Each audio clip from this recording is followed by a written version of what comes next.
and welcome to Crypt of Life Tales. Today we are talking about the Burger Chef murders.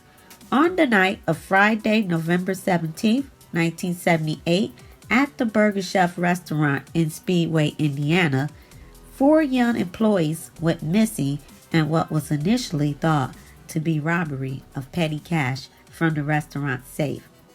By Saturday morning, it became clear that a case of robbery and kidnapping had occurred, and by Sunday, the bodies were discovered.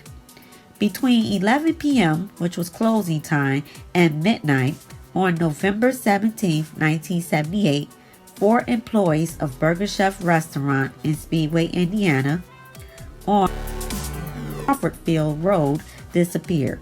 Assistant manager Jane Freet, who was 20, Daniel Davis, who was 16, Mark Flemings, who was 16, and Ruth Ellen Shelton, who was 18. A fellow employee who came by at midnight to visit the four noticed that the restaurant was empty. The money safe was open and the back door was ajar. It had raised the alarm by being ajar. Police found two empty currency bags and an empty roll of adhesion tape next to the open safe. Initially, police did not consider the case to be serious, given that management reported the loss of only approximately $581 in 1978, which was the equivalent to $2,277 in 2020 from the safe, and no clear signs of a struggle. Police thought that it was a case of petty embezzlement, with the assumption that the stolen cash had been used by the teenage employees to go partying that night. More than $100 in coins, which would be equivalent to $414 in 2020, was left in the registers. Although the purses and jackets of the missing women employees had been left at the shop, the petty theft theory initially seemed most likely, and the scene was cleaned by employees early Saturday morning. Police allowed the restaurant to be cleaned and allowed to be reopened, but no photographs were taken beforehand, effectively eliminating all potential evidence at the crime scene. When the four employees didn't show on the following Saturday morning, and Jane Freet's Vega was found partially locked in town, it became evident that they had been abducted while closing the restaurant for the night, with the attack possibly beginning as they removed trash bags out the back door. On Sunday afternoon, hikers found the bodies of the four employees over 20 miles away in the rural woods of Johnson County, Indiana. Both Daniel Davis and Ruth Shelton had been shot execution style numerous times with a .38 caliber firearm. Jane Freet had been stabbed twice in the chest. The handle of the knife had broken off and was missing. The blade was later recovered during an autopsy. Mark Flemings was later determined to have been bludgeoned, possibly with a chain, and died from choking to death on his own blood. All four victims were still wearing their Burger Chef uniforms. Money and watches were found on the dead victims, implying that robbery might not have been the motive for the murders.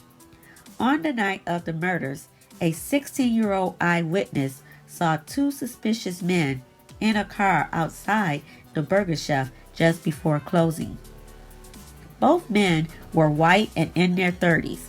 One man had a beard, the other was clean shaven with light-colored fair hair. The police had models of the suspects created in clay to assist the investigation. Later that year, a man in a bar in Greenwood, Indiana, bragged that he had been involved in the killings.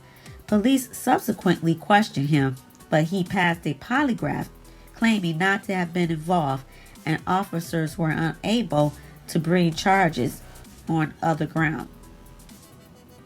The man provided the names of others who he suggested belonged to a fast food robbery gang and whom investigators suspected may have been involved in this case. While following up on these leads in Franklin, Indiana, officers spotted a man who bore a strong resemblance to the bearded man composite. Summoned for a lineup, the man shaved his beard, which he had had for the previous 5 years, the night before he was to appear. A neighbor of his, who had not been spotted by the original witness, but who had been named by the Greenwood, Indiana suspect, subsequently went to prison for strong-arm robberies committed with a shotgun.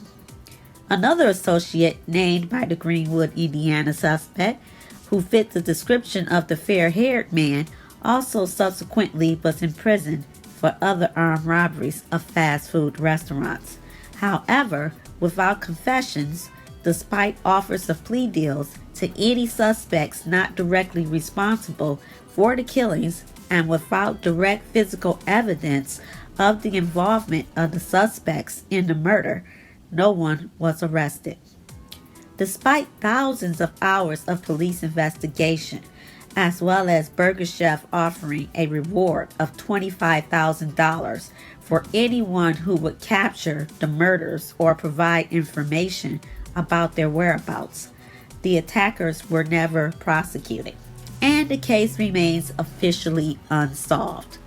Indiana State Police continue to hold the case open and have reportedly investigated the use of DNA tracing techniques developed since the initial investigation. This particular area.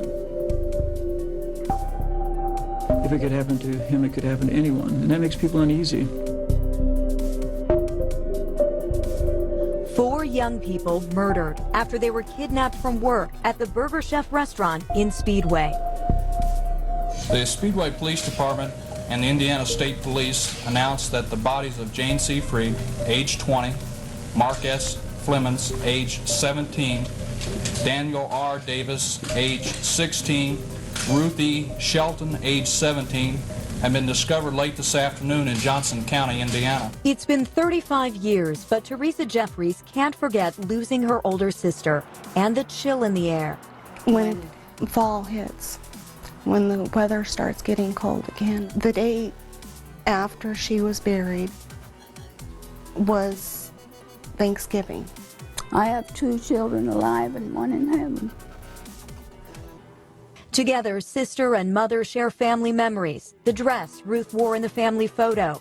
The last dress that my grandmother had made for her. And a high school ring are keepsakes they'll cherish. She was my only sister. I idolized her. I wanted to be just as happy and go lucky as she was. Jeffrey says she still has nightmares thinking about how her sister and the 3 other Burger Chef employees were brutally murdered. I honestly believe that it will never be solved.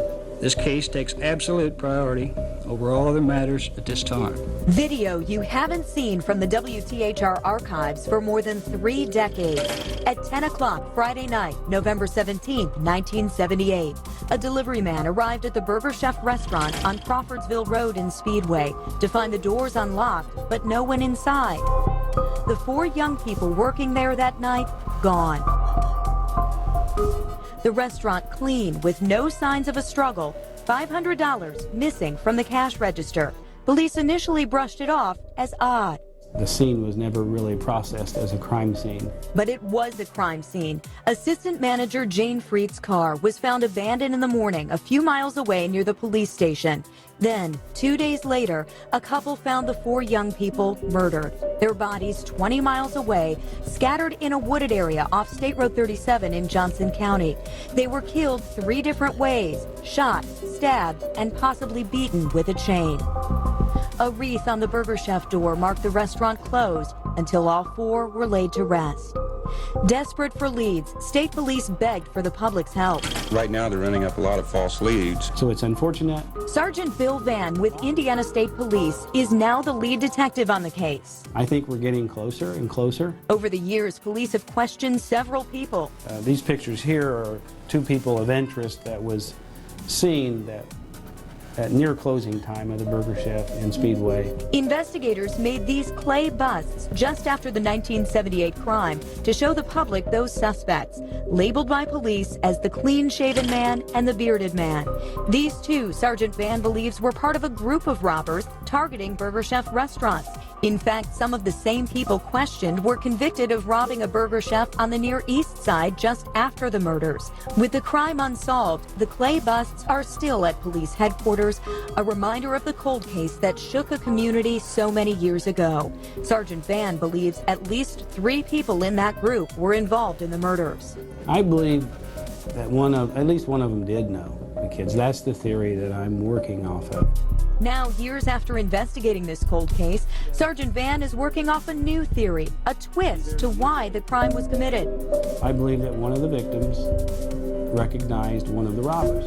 And due to that recognition and the possibility of getting caught and going to prison, that group of robbers was not willing to do that, so they had to eliminate witnesses. That new theory focuses on another burger chef just a few miles west here in Plainfield, where this Hardee's is now.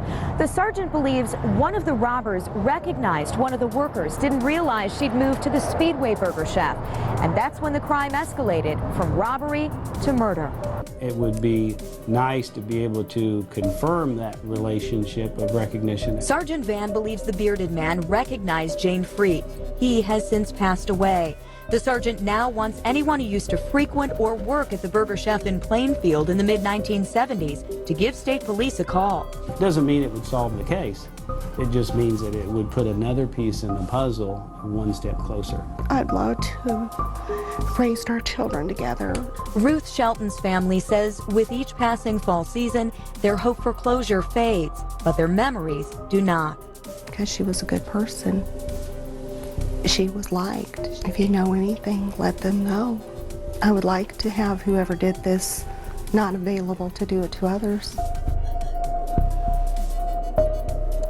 Now, in the story, you saw an interview with Ruth Shelton's mother, Rachel. Well, sadly, Rachel passed away shortly after our interview. State Police now want to hear from anyone who worked or even frequented that burger chef in Plainfield. Please call State Police if you have any information. That number there on your screen, 317-899. That only happens to other people.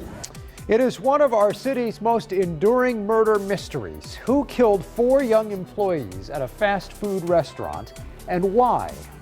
The burger chef's killings have been an unsolved case for 40 years, and tonight we have some new information on how police hope to solve it. Fox 59's Russ McQuaid has investigated the killings and knocks on the door of one man detectives think could solve this case. Behind me, this used to be the burger chef on Crawfordsville Road in Speedway, where 4 young people disappeared late one night in November of 1978 in what is the ultimate Indy unsolved. One Sunday afternoon last month, I set out to find the alleged partner of the men suspected of killing 4 burger chef employees early in the morning of November 18, 1978. Jane Fried, Mark Flemons, Daniel Davis, and Ruth Shelton were kidnapped in what investigators have theorized was a botched robbery of the West Side burger chef. Out back of the restaurant that night, witnesses saw 2 men lurking about who bore a striking resemblance to some of the original suspects in this case. A crew of young men had been robbing fast food restaurants and shooting people across Indianapolis in 1978. There's a working theory of other robberies, restaurant robberies, specifically Burger Chef, over the course of the time. So those are different theories that were worked. So, and is that a possibility? Yes, it absolutely is. But it's something that we'll look into. Burger Chef manager Jane Fright's car was stolen from the restaurant that night and found later abandoned at a park across the street from the Speedway Police Department, a day before the bodies of the victims were found in the woods off Stones Crossing Road and State Road 37 in Johnson County. Shelton and Davis were shot to death. Flemons died of blunt force trauma, and Jane Fright was found stabbed to death with the 4-inch-long blade of a knife buried in her chest. Another identifier that one of the suspects was wearing at the time of the murder was likely a sheath or carried a knife, a long bladed knife like this. Suspects S.W. Wilkins, David Cathcart, and John Diefenbaugh are dead, either by murder or heart attack or by their own hand. I found one of the two surviving members of that crew who told me he didn't know what his buddies were up to that night, and he's tired of reporters and lawyers and detectives asking him what he knows about the unsolved killings of 4 young people at a burger chef 40 years ago. I believe that there's always a chance unless you don't try. And so I don't know that I have more faith or less faith. I've just always had the understanding that I may not see this resolved, but there's always hope that it will be. Burger Chef may be long gone, but there are people in this town with long memories who know something about the murders of those 4 young people working at this restaurant late in 1978. As we told you last week, he has plans to honor the people who died and their families by planting trees in their honor. Anna Carrera tells us that other people in town are now rallying around him. Yeah, that's right. He says he is absolutely floored by the support. He originally wanted to raise $1,000 to make that project happen in just a few days. Now he's already gone over that and has plans for making this memorial even better. If you're not from around here, these are the things you probably think of when Speedway comes to mind. It's racing, it's tradition, really just community just pops in my head over and over again. For people in the community, there are a few other things they can't forget. This fall will be 40 years since these 4 were brutally murdered. All were working at Burger Chef at the time. Alex Weismiller wasn't even born yet, but learned about the crime from hearing stories from his neighbors. But instead of just talking about how they died, Alex wants to change the conversation. Instead of how they died, more of how they lived. Alex put together a plan to plant 4 trees in Speedway's Leonard Park, as close together as trees can be. Next to them, he wants to put special plaques to let people know how these 4 young people lived their lives, their interests, hobbies, and aspirations. To remember Ruth and Jane and Mark and Daniel, because they're important to everybody and they should never be forgotten. Plenty of other people have already chipped in, adding their messages to the GoFundMe page. With the goal raised even higher now, Alex wants to add a 5th tree to honor the victims' family and friends and their strength the last few decades. Another addition to show support for the community they all. Theories on this case. The main theory was that the 4 victims were kidnapped during a botched robbery, possibly after one of the victims recognized one of the perpetrators. Mark Flemings was covering for another employee's shift and was not scheduled to work that night, leading investigators to speculate that perhaps he was the one who recognized the killers, since they had not planned on him being there. At the time, there was some speculation that the murders were tied to other crimes that had shocked the town over the preceding months, such as the murder of Julia Cyphers and the Speedway bombings. At the time of the perpetrator of the bombings was still on the loose. However, these cases were subsequently found to be unconnected to the November murders, and I will definitely be doing a video on the Speedway bombings, especially since it was thought that they may be connected at the time. So it'd be interesting to just look and see what the case is about. So I will definitely do a video on the Speedway bombings.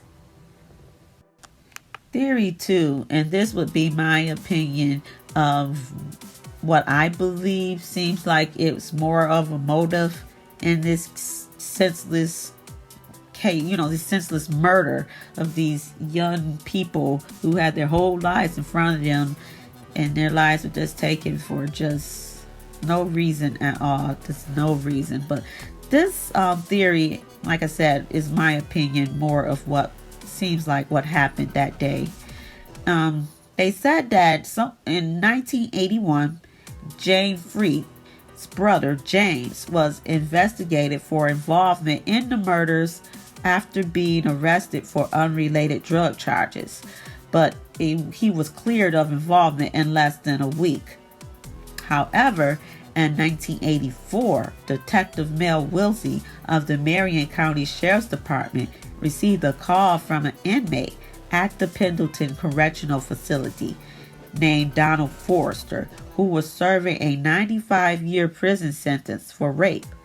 Forrester said he was involved in the murders and was willing to confess in order to avoid his scheduled transfer to the notoriously violent Indiana State Prison that he was going to. And it didn't say which one it was.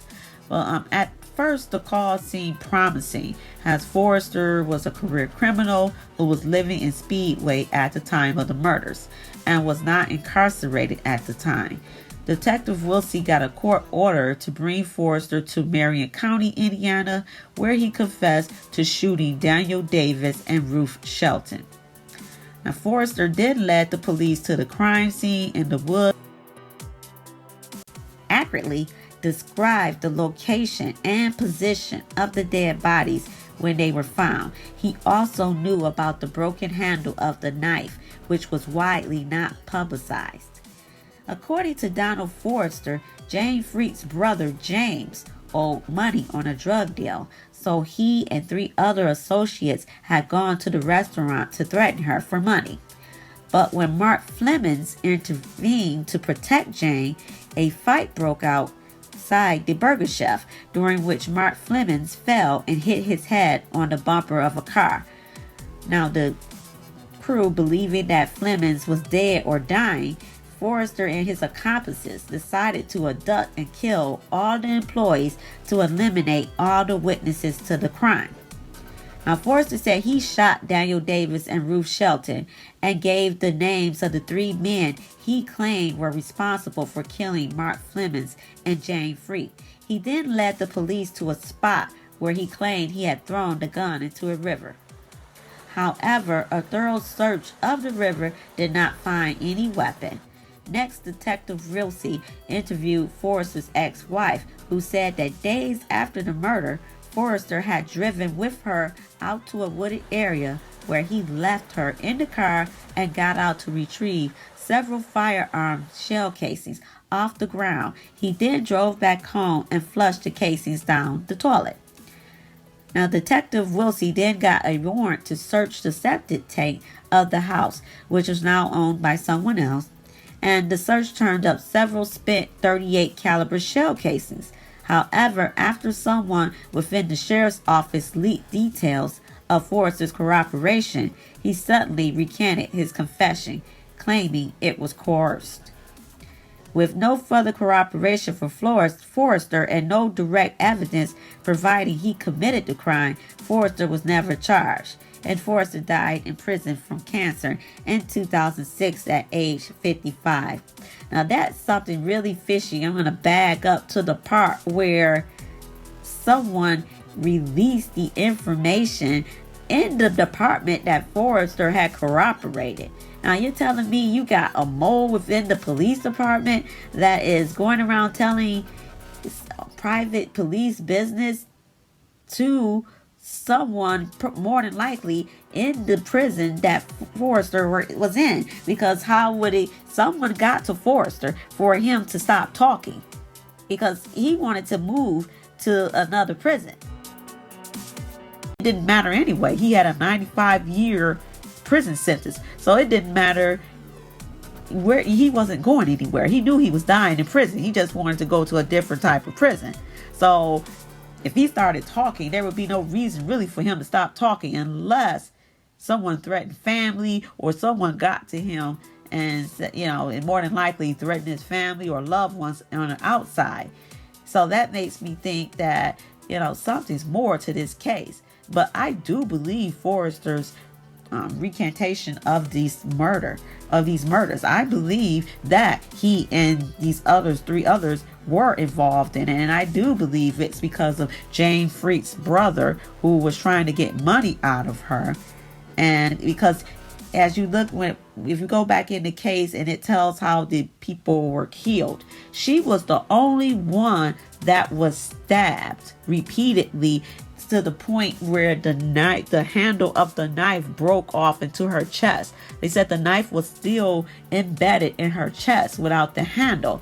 Everybody else was shot, and one guy was choked. He was strangled with a chain, and then Mark Forrester had blunt force to his head. You know, he died from blunt force injuries to his head, which would be consistent with what Forrester said, that he fell and hit his head on his bumper.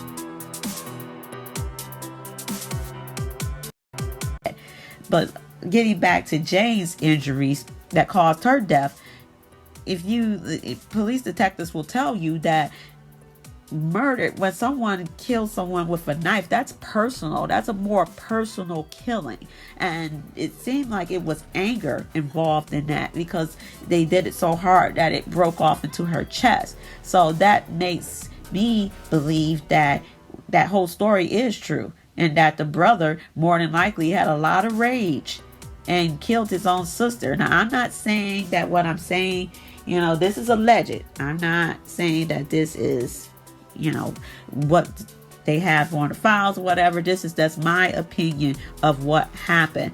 But so it's either the brother or someone that was very angry with Jane.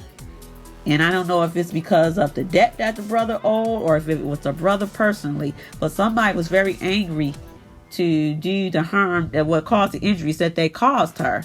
So with that said, my heart goes out to the 4 victims in this senseless murder. And they're gone too soon. They left this earth too soon. They did not deserve what happened to them, not at all. That's ridiculous. These young people had everything to live for. So my heart goes out to their friends, their families, and I pray that one day the real story and the truth, that what happened to them, and that the people, if they're not dead, that they eventually be brought to justice. Thank you so much for watching.